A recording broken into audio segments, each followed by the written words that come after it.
Marcus called me last week. I didn't pick up, but he left a voicemail, and at the end of it, after the words, there is a sound I still can't explain. That's why I'm writing this. I am not writing this as a confession. I am writing this because Marcus is still out there somewhere, living in a house that used to belong to my friend, wearing his face and using his name, and the 3 people who know the difference are either dead or missing or sitting in front of a laptop at 2 in the morning trying to figure out how to explain what happened at the bottom of Harren's Lake. There were 4 of us. Me, Marcus, Lena, and Dev. We'd been diving together for 6 years, the kind of group that forms around a shared obsession and gradually becomes something more like family, the kind you actually choose. We had a group chat, inside jokes that made no sense to anyone outside, a tradition of terrible coffee at 5 in the morning before every dive. We trusted each other with the particular completeness that comes from having spent hours together in environments that would kill you if someone made the wrong decision. I want you to understand that before anything else. We trusted each other completely. Harren's Lake was Dev's idea, as most of our better and worse ideas tended to be. He'd found a reference to it in a geological survey from the early 1970s, a footnote describing an alpine lake at roughly 1,800 meters elevation in a range of mountains that doesn't get much tourist traffic, notable for an unusual depth profile. The survey estimated the lake at over 90 meters deep, despite its relatively small surface area, which is the kind of anomaly that makes divers' ears perk up. Deep, cold, clear, and as far as Dev could determine from his research, never professionally surveyed below about 30 meters. Nobody's been down there, he said, showing us the survey at a pizza place 3 weeks before we went. Not properly. There were some local divers in the 80s, apparently, but the documentation is basically nothing.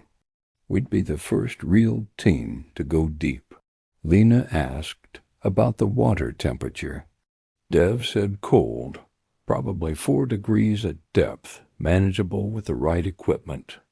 Marcus asked about visibility. Dev said unknown, but the survey described the water as unusually clear. Good sign. I asked why nobody had dived it properly before. Dev shrugged. Remote. Hard to get equipment up there. The locals apparently have some superstition about it, but that's true of every lake and every mountain range in the world. It doesn't mean anything. It doesn't mean anything. I've thought about those 4 words more times than I can count since August. We drove up on a Thursday. 4 of us in Dev's truck with equipment packed into every available space, arriving at the lake in the early afternoon. It was beautiful in the way that very remote places are beautiful, aggressively still, the kind of quiet that feels slightly wrong to people who've spent their whole lives surrounded by ambient noise. The water was dark, despite the clarity Dev had described, deep blue-black even in full afternoon sun, which is what 90 meters of depth does to light. The locals had a name for it that none of us caught properly when the man at the petrol station an hour down the road mentioned it. Something in a dialect none of us spoke. When Marcus asked him to repeat it, he just shook his head and went back inside. We set up camp and ran equipment checks that afternoon, planned our first dive for the following morning. 2 teams, me and Lena going first 30 meters, get the lay of the bottom, check visibility and conditions. Dev and Marcus following to 50 once we'd confirmed it was worth going deeper. Standard protocol, the kind we'd run so many times it was muscle memory. The first dive was uneventful. Lena and I went down through water that was genuinely beautiful, clear and cold and carrying that particular blue-green light that deep fresh water has. Nothing like the murky brown of the lakes we usually dived back home.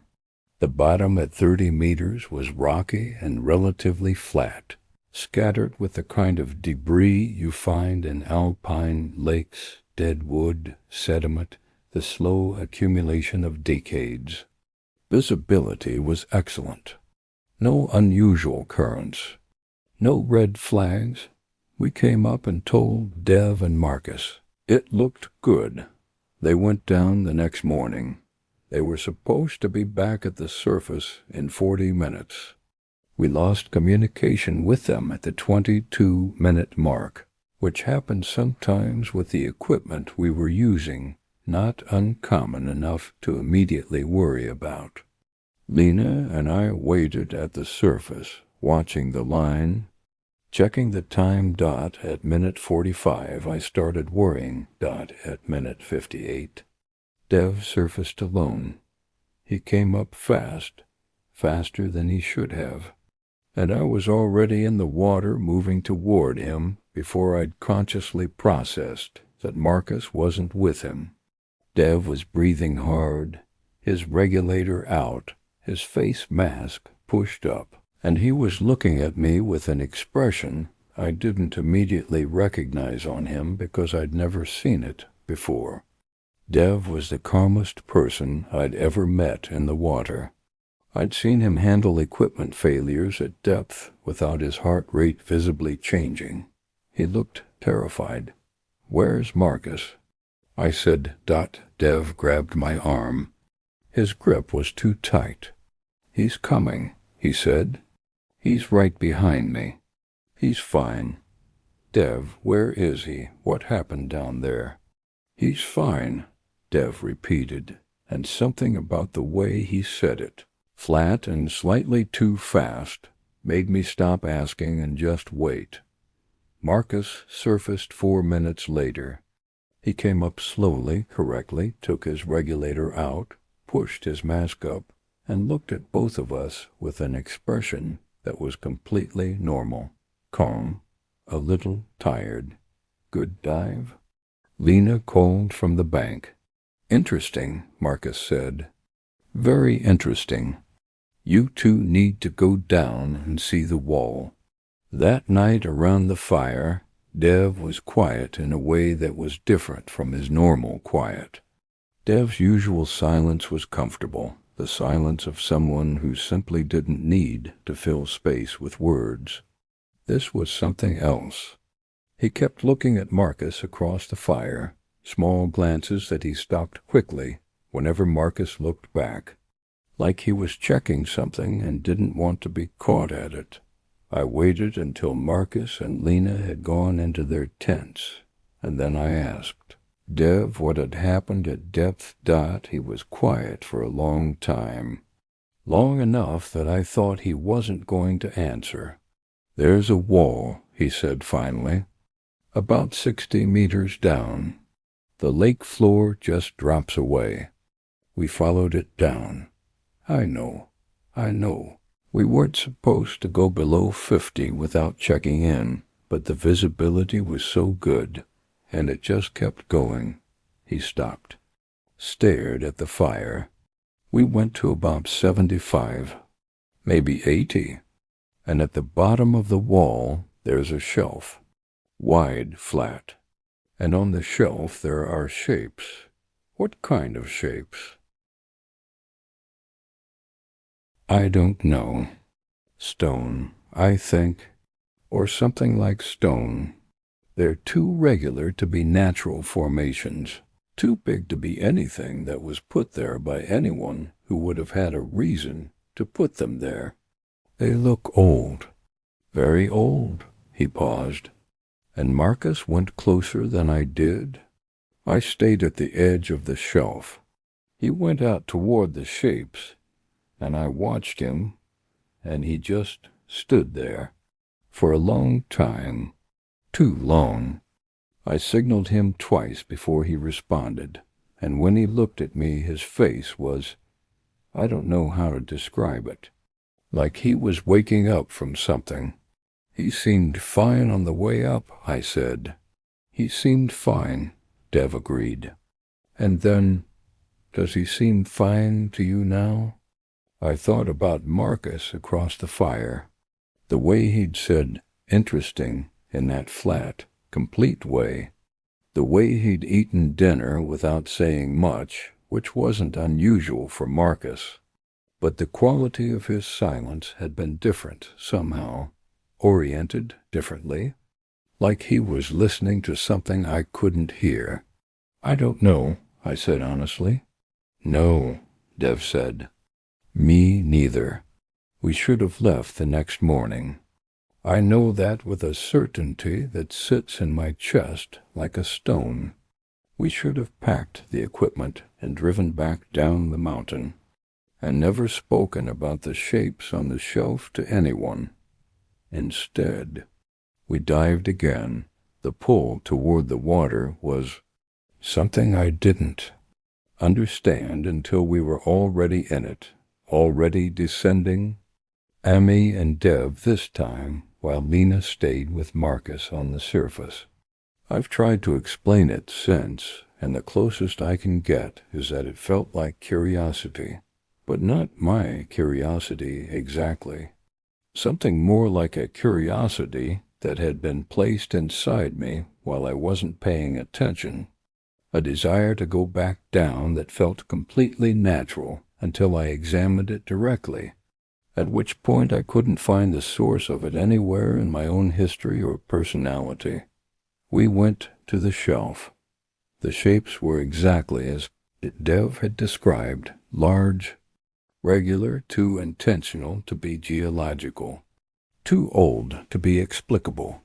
They covered the shelf in a pattern I couldn't make sense of from the edge, something that might have been language or might have been something that served the same purpose as language for something that communicated differently than we do.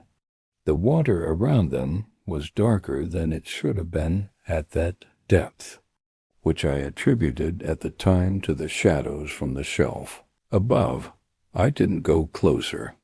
Dev didn't either. We went back up. Marcus was waiting at the water's edge when we surfaced, which was normal.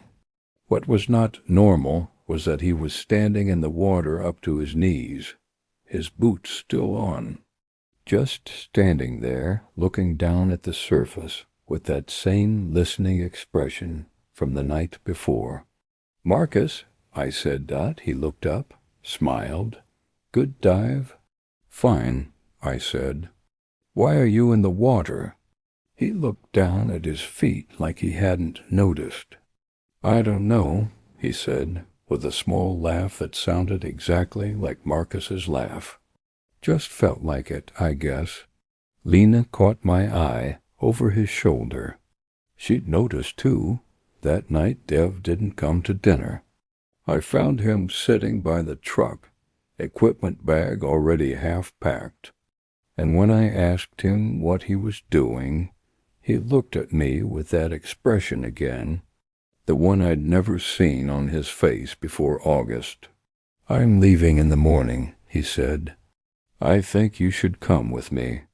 I think all of us should leave tonight, actually. What happened down there, Dev? Both times. He pressed his hands together. The second time, he said slowly, I got close to one of the shapes. Not as close as Marcus did, but close enough to see the detail. And there's something carved into the surface.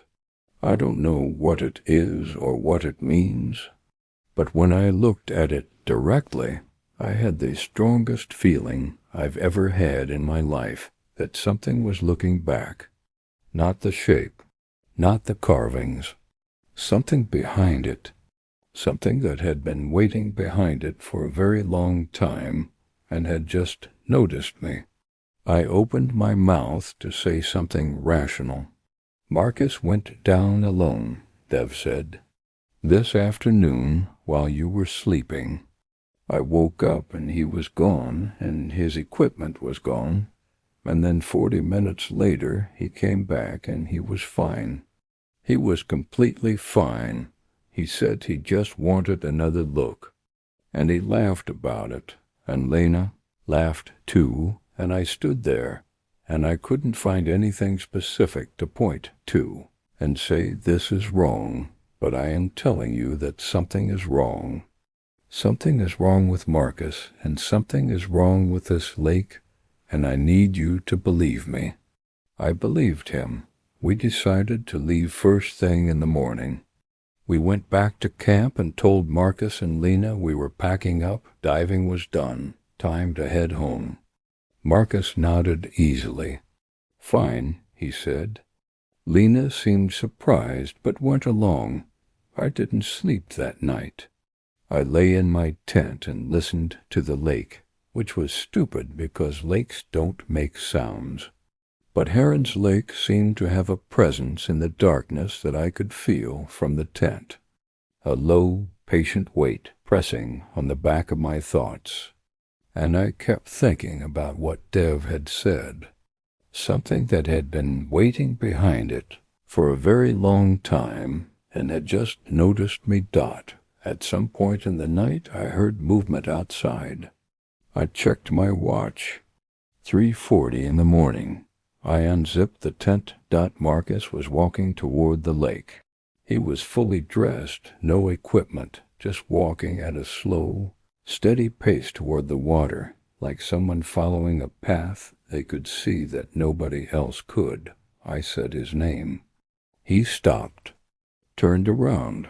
The moonlight was bright enough that I could see his face clearly. And the face was Marcus's face, exactly Marcus's face, every feature precisely right, nothing anatomically wrong.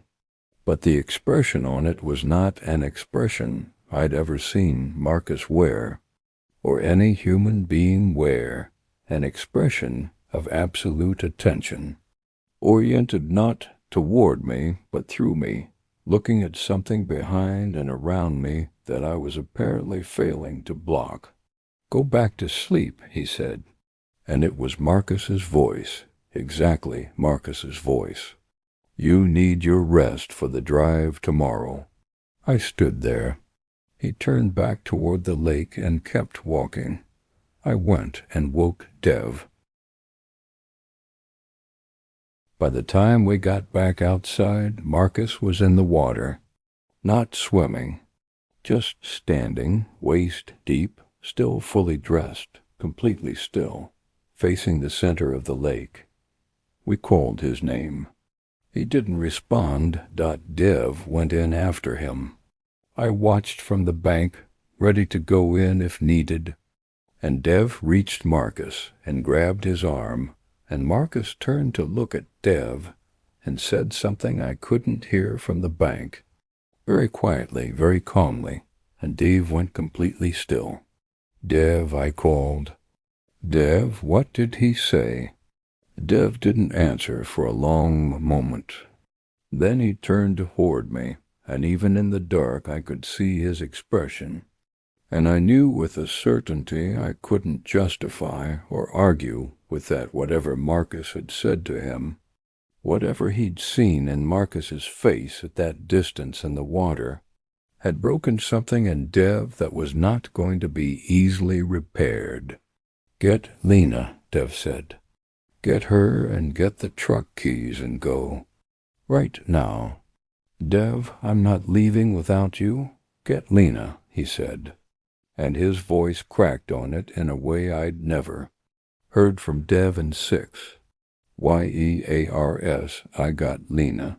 She came out of her tent, confused and frightened, and I grabbed her arm and pulled her toward the truck, and she was asking me what was happening, and I was telling her to just move, we're leaving. And I looked back once over my shoulder. Marcus was standing at the bank now, out of the water, watching us. Dev was still in the water behind him, standing where Marcus had been, facing the center of the lake, completely still. I have never in my life wanted to do anything less than what I did in the next 30 seconds. I put Lena in the passenger seat, started the truck, and drove away from Harren's Lake with 2 of the 4 people I'd come with. We drove for 2 hours before Lena could speak coherently, enough to ask me what had happened. I told her everything Dev had told me and everything I'd seen, and she listened without interrupting, which was not like Lena, who had opinions about everything and expressed them immediately. When I finished, she said, "Dev didn't come with us." "No." "And Marcus?" "I don't know," I said. "I don't know what Marcus is." We called for help when we got to a town with signal. Search and rescue went up to Harren's Lake 2 days later. They found the campsite undisturbed, equipment packed neatly, no signs of struggle. They found Dev's wallet and phone on the bank, placed carefully side by side like he'd set them down intentionally.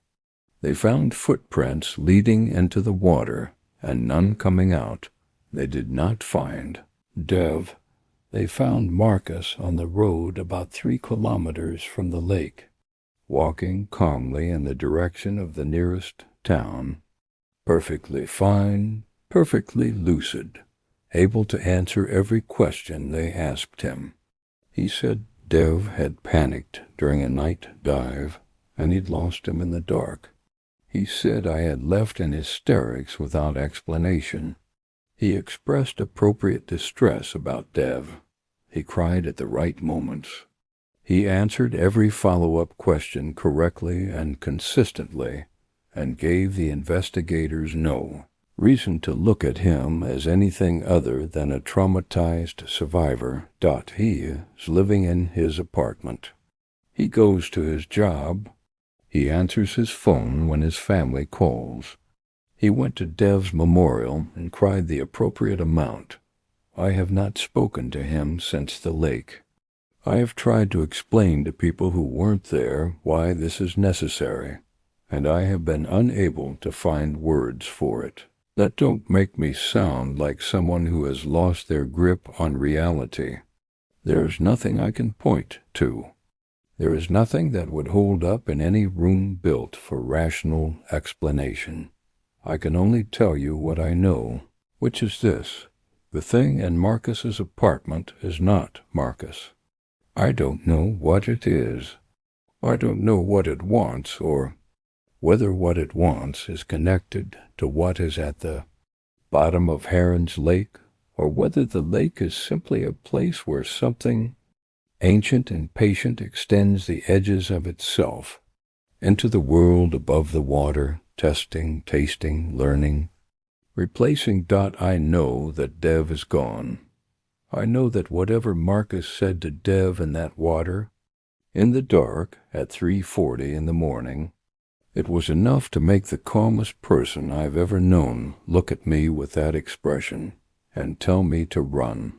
I know that I can still feel the lake sometimes, at odd moments a low pressure at the edge of thought, a suggestion of cold, dark water, and shapes on a shelf at 80 meters where nothing should have been built by anything that needed to build things. I know that. Lena moved cities 3 weeks after. We came back and changed her number, and I don't blame her. And I know that the thing wearing Marcus's face called me last week, from Marcus's number, in Marcus's voice, and said very calmly and pleasantly that it had been thinking about me, that it found me interesting, that it hoped I was sleeping well. I didn't answer, but it left a voicemail, and at the end of the voicemail, after the words, there is a sound. 11 seconds of it. I have listened to it many times trying to identify what it is. What could make that sound? Whether it could be natural or digital, or simply a recording artifact, I have not been able to identify it, but it sounds, more than anything else I can compare it to, like something very large breathing slowly in a space where breathing should not be possible, like something that has been waiting for a very long time and is no longer waiting.